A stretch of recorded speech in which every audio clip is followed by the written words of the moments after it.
now like to invite Sachindra Joshi to address the audience. Sachindra Joshi is a distinguished engineer and manages the AI for Interaction Department at IBM India Research Lab that focuses on research in natural language processing, question answering, conversion modeling, process mining, and automation.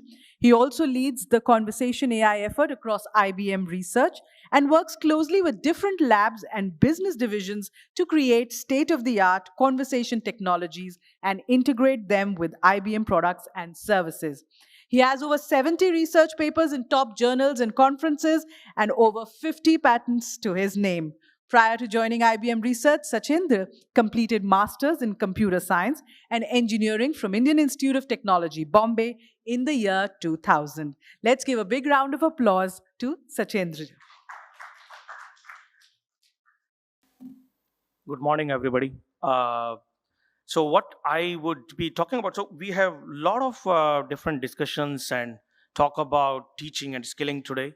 And teaching and skilling is something which definitely advances the students that we have, right? And I'm going to talk about research. Research is what enhances our knowledge. And this knowledge is what we then impart into our students. So I'm going to talk about the kind of research that we do at IBM and how we are coming up with new kind of knowledge. That's what I'm going to talk about today. So IBM has a very long history of research and innovation. The first IBM research lab was established in 1945, 76 years back. And Dr. Buddha said there are 2.8 lakh of employees at IBM. 1% of them are in research, approximately 3,000, across 14 locations. And IBM was also the first one to open up a lab in Africa, in Kenya, way back in 2008. And we have another one in South Africa. In India, we have two labs, one in Delhi, another is in Bangalore. We opened up in Delhi in 1998. Our campus used to be inside IIT Delhi campus. I joined there in 2000. Now we are in Gurgaon, in Cyber Hub. We also opened up another location in Bangalore in 2005. And we are approximately 150, 160 odd people, and we have a huge amount of publications in international conferences every year, hundreds of patents we kind of file every year. And while we are doing that, we are also incorporating those innovations that we are doing into IBM's products and services.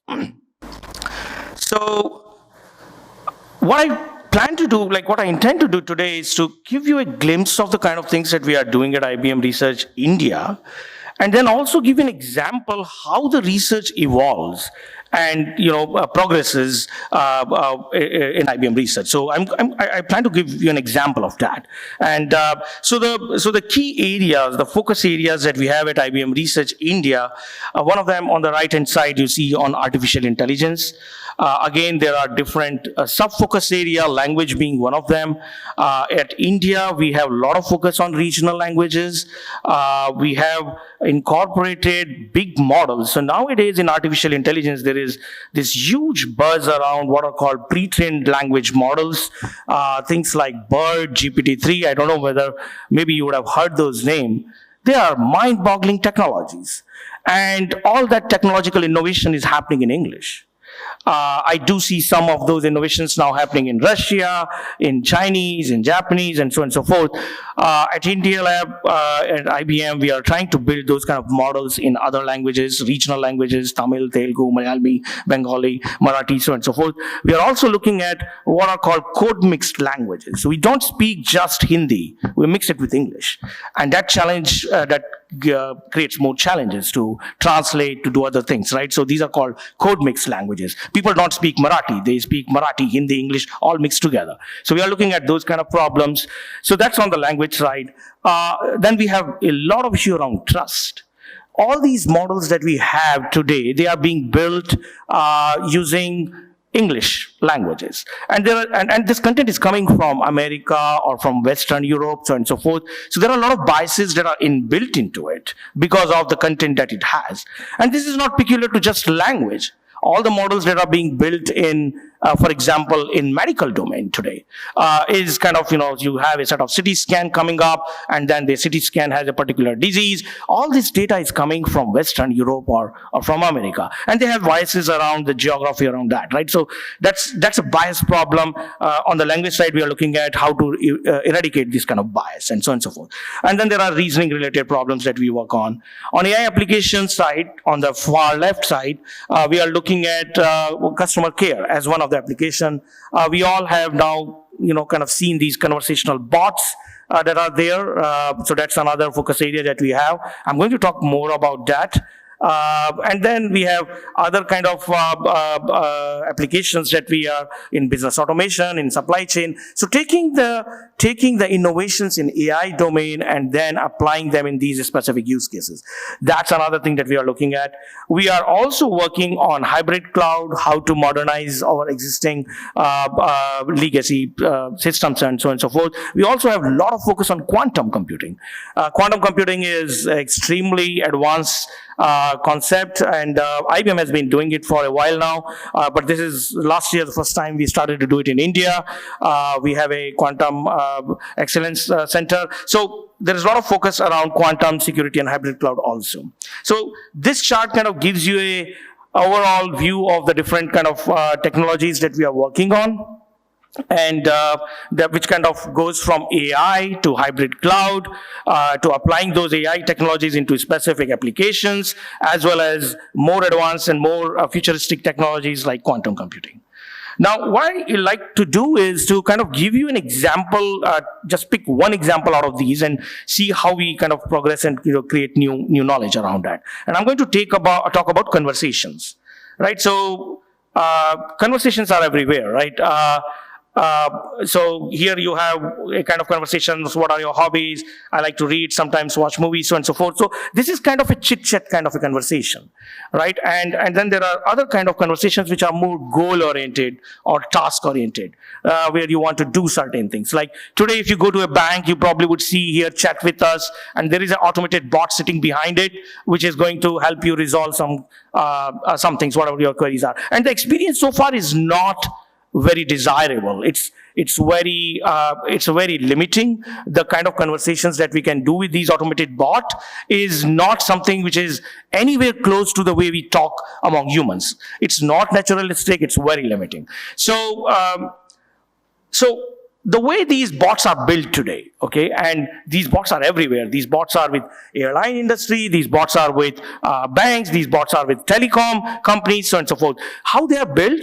They are built on a set of frameworks, and these frameworks exist from many companies. Microsoft has a framework, IBM has a framework, Google has a framework, Amazon has a framework. All of these companies have these frameworks which are more or less very similar kinds. Okay, there is a kind of machine learning involved here where what user says, you want to find out what user exactly said. So the natural language is very rich, taking that natural language, whatever expression is from the human, and then putting it to something very specific. It's kind of a classification problem, but that task is being done using machine learning across all these frameworks today. But the rest of it is very rule-based. If user said this, say that. If user said that, then say that. So on and so forth. This is how all these chatbots are built. And you can imagine, right, that we are not restricted by the way these chatbots are built. We are very free in the way we speak. And if anything which you speak, which is not modeled as part of this rule-based thing, the chatbot will come back and say, sorry, I don't know. Can you please rephrase? And that's very, very detrimental. That's not engaging at all, right? So this is how all our chatbots that you experience today across all the apps, across all the websites are built, okay? Now there is a big research, and in fact it's not just research, now you can actually even experience these things, which are built using what are called deep learning based models. And these deep learning based models, just to get at a high level how they work, you don't have to model anything. You just give them the data. The way people talk to each other, just give that data, or just give entire Wikipedia and all the big corpus, all the different books that you have, just give that data and nothing else. And these models learn on their own. And then you do there are some more technicalities involved in it, but what happens that you give a set of utterances to it as an input, it will give you what should be said next. So if you give how are you, right, at the lower end of this presentation slide, you will say how are you. The model just knows I am good. It just knows how to produce it. Okay, so these are the systems which are built using enormous amount of data, but no manual involvement. There is no modeling happening that if somebody says this, then do that, so on and so forth. So that doesn't happen, but it requires a lot of amount of data, and it requires enormous amount of what are called GPUs, enormous amount of computing resources. It requires trillions of petaflops of computation to build these kind of models. Okay, so these are the two different kind of ways in which you can build conversation models today. In academic research, it's more focused toward these deep learning based models, which requires enormous amount of data. And the other thing is there is no control. So you have these kind of models today, but we don't have these models exposed on a bank website or on telecom website. Why? Because there is no control. Microsoft actually released a chatbot called Tay around a few years back, which was built on these models, deep learning models. And just in a few hours, this chatbot was able to produce some very bad kind of a language, and they had to take it off. There is no way to control these models, what they are going to output, what they are going to say. And as an industry, you just don't want that. So there is a big problem of taking these newly researched output of deep learning based conversation models and putting them into industry. It's not going to happen. And on the other end, which we already experience, everybody here experience, which are these chatbots on banks and telecoms, which are built using these industry framework, they require enormous amount of human modeling, and they are still very brittle. If you don't say exactly the way it is modeled for, it will say, sorry, I don't know. So these are the two different kind of things which exist today. Now, what we are doing is in research at IBM is to bridge this gap. So how can we take these deep learning based models and which there is no control on how they are going to output, right? So what we do is basically ground their responses on something that we trust. And I will give examples, just very high level examples, what that is. And then at the industry dialogue frameworks, which requires enormous amount of human modeling, how we can use these deep learning models to bootstrap these industry framework model. So you take past human-to-human conversations and then from that extract the knowledge which can be used to bootstrap these models, right? So you still get the control that these industry framework give you, but you do not require enormous amount of manual labor to actually model them, because that modeling is happening through deep learning model. So this is the kind of work that we do. So grounding on the response, again, what we are trying to do, that these deep learning models that you have, which give you a set of utterances, give you the output, how it should be output, is not happening in vacuum, but it is happening by grounding on some documents which you trust. So like flowchart or the documents that enterprises have. How can you take those that knowledge into account while producing? So we have a bunch of activity going on around that. I won't go into the details, but we have a set of challenges. We have released some kind of data set. We have leaderboards where people, different research labs, industrial or academic research lab, they come and participate and they try to build models. These are deep learning based models which can be more grounded on things that you can trust. So we are kind of creating this kind of data sets and tasks and leaderboards and participating with others to create more deep learning models which can be trusted. Similarly, this is another effort where we are taking documents. Everybody has documents. So this document is from US, like DMV, the licensing of US or the insurance. They all have content. And industries, companies trust that content. How can you take that content while responding back?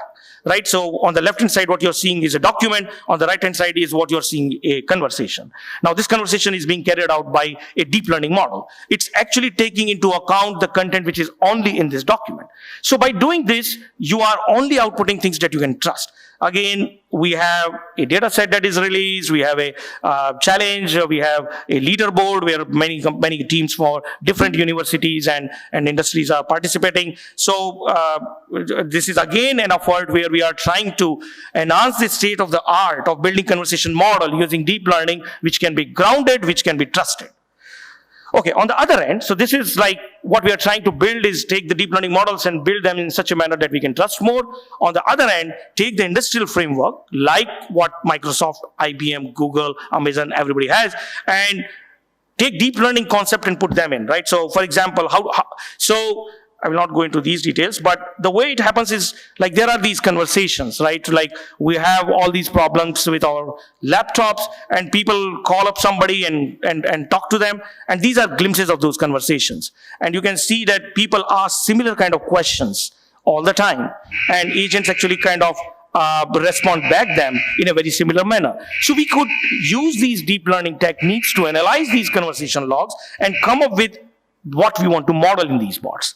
Right, so this is what we actually do, and we have put this thing into a chatbot framework that is offered by IBM called Watson Assistant. So Watson Assistant today has a capability whereby you can upload the conversation logs, the previous way of human and agents talking to each other, and it kind of gives back you, okay, here are all the different problems that people are talking about, and then you can use that to model that into your bot. So this is the other way around, where we are bringing deep learning technologies into industrial framework and building them, right? So you could see that as in research, we are extending the known state of the art of deep learning models to ground them better so that we can trust them.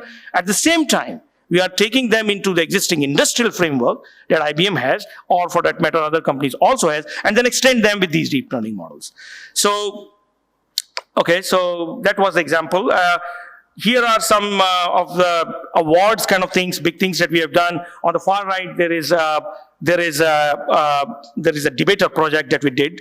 This was with IBM Haifa Research Lab, with many other research labs participating. We built a debater system. So in 2012, we built a system called Jeopardy system, which was a question answering system, which participated. It's like KBC of India, right? It's KBC of US. And there was a system called Watson that was built, which could participate with human quizzers, and it actually defeated the champions of that quiz.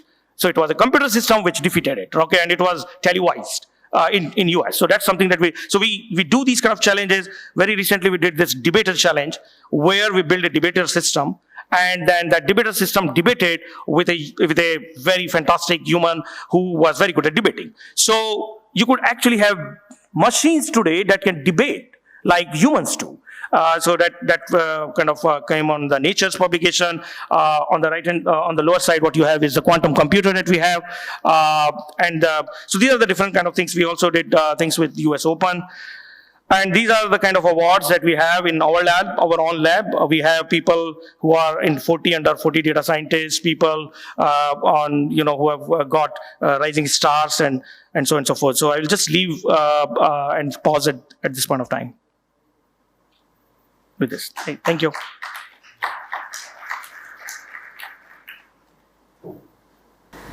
Thank you so much, Sachindra.